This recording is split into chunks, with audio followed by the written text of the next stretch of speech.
And the final object in our preparation with curves is the shampoo bottle. So I'm going to click on the shampoo bottle layer and make it visible.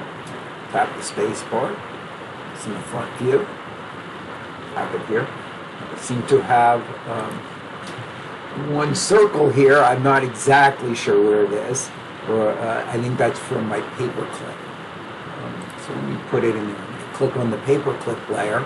So I select that circle, see it from the front. I'm not sure, but I think it's in the paper clip layer, or should be. So I'm just going to put it there. I'm going to right click on paper clip and add to selected. I don't want any stray curves in this because really actually we're going to use the circle curve. Only I'm going to go from the top. So the process that I'm going to use to make the shampoo bottle is going to inform what I'm going to do.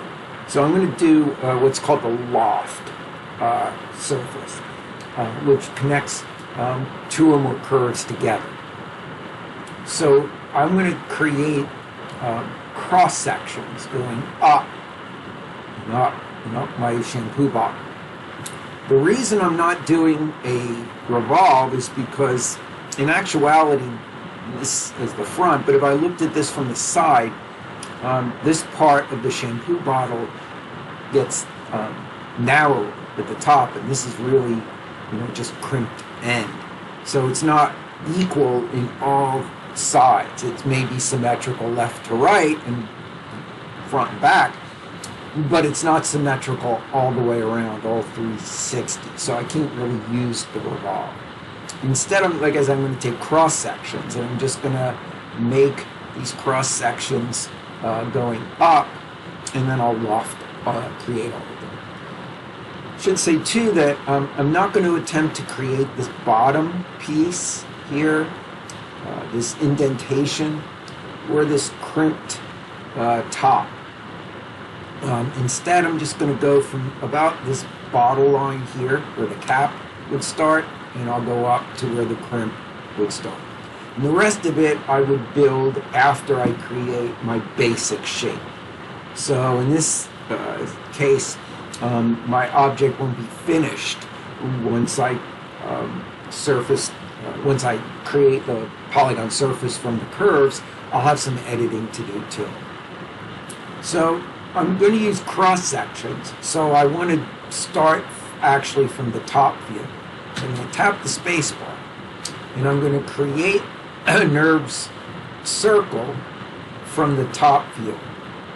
And I'm going to just move it down to there, and then I'm going to tap my space bar in the front view.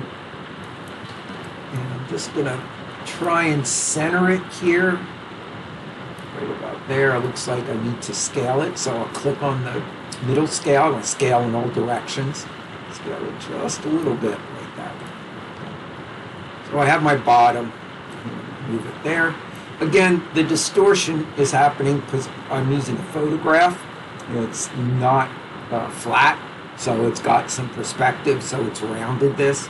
I'm just going to use the bottom as my guide. So I'm going to duplicate and move up and modify this original circle going all the way up. So I'm not adding more circles. Well, I am, but I'm not adding them by the create method. I'm adding them by the duplicate method. And that way they're all going to have the same number of spans and be from the same object, and I won't have any errors or oddities. So I'm going to move this up to about the middle.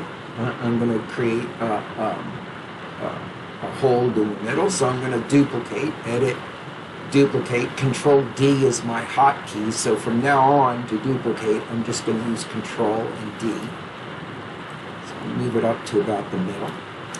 I'm going to duplicate again, and I'm going to move it up here to about the top of my cap. I'm going to duplicate it again and move it up to about where this blue area is.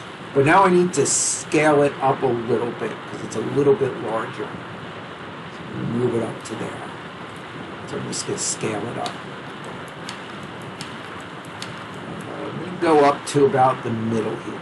So Control D, duplicate it, and I'm going to scale it, but I'm just going to scale it in the X. So I'm going to click on the red, and I'm just going to scale it in the X direction. I'm going to duplicate, Control D. I'm going to move it up to about halfway here, maybe right about here. And I'm going to scale it a little bit larger. I'm going to duplicate right up to here. I'm going to scale it a little bit larger in this X. And I'm going to tap the space bar, and I'm going to go to the side view, and I'm going to make it narrower, smaller in the Z. So I'm going to click on the blue cube on scale, and I'm going to scale it inwards a little bit.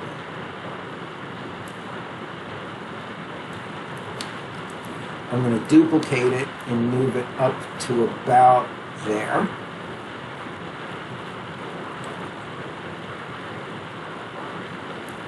I'm going to scale it in the X so it's a little larger, and I'm going to scale it in the Z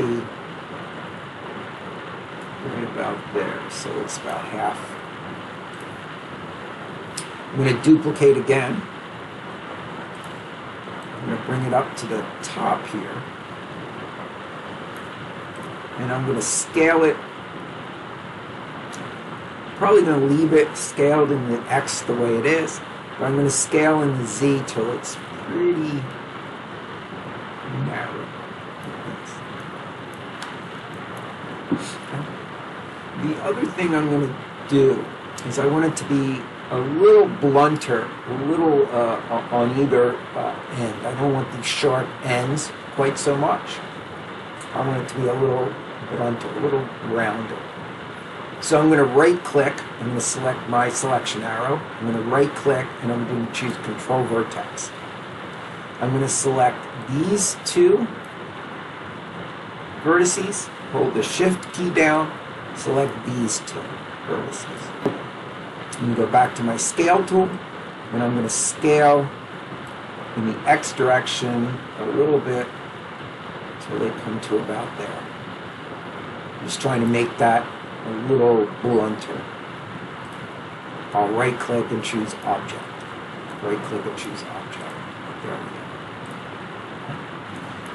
go. So that is our shampoo bottle.